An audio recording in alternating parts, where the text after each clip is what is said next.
All right, we're going to be talking about Mary Johnston.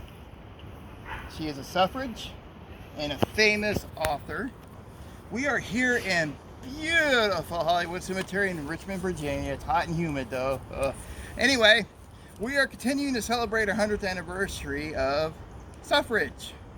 As you know, the 19th Amendment was passed in August 1920. So we came to Hollywood to find the suffragists buried here. And Mary Johnston was a very important suffrage. While growing up, Mary read widely and delivered a deep love of Virginia's history. She used the setting of the 17th century Virginia for her first two novels, Prisoners of Hope and To Have and to Hold, which became a bestseller that was twice made into silent movies. Her Civil War novels, The Long Roll, 1911, and Ceasefire in 1912 was critically acclaimed, she was a popular author of almost 2 dozen novels.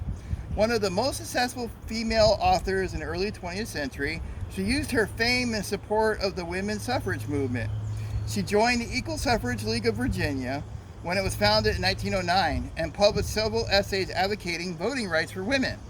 She regularly spoke on behalf of suffrage throughout the state and was often a featured speaker at national suffrage conventions and events.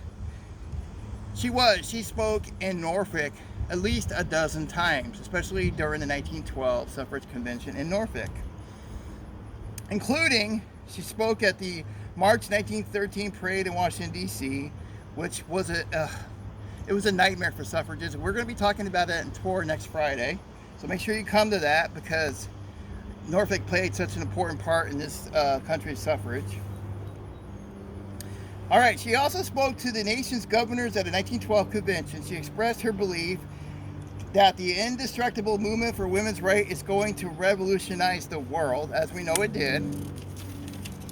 The progressive ideals that she represented in her pioneering feminist novel, Hagar, H-A-G-A-R, in 1913, generated controversy and her popularity began to decline. Johnston retired from most political activity in about 1915, but she continued to express her keen interest in social reform through her writing until her death. She died in 1936, 16 years after women got the right to vote. She did not join the League of Women Voters as much as many suffragists did. After 1915, she pretty much pulled out. I don't know why, but that Hagar novel pretty much ruined her career, and people used it against her. But she's an important suffrage. She plays an important part in Norfolk suffrage as well, and that's why we're here making a video. All right, guys, we're continuing to celebrate this month's suffrage, the 100th anniversary of the 19th Amendment, by traveling around and seeing different suffrages. All right, guys, take care, and we'll see you later. Bye.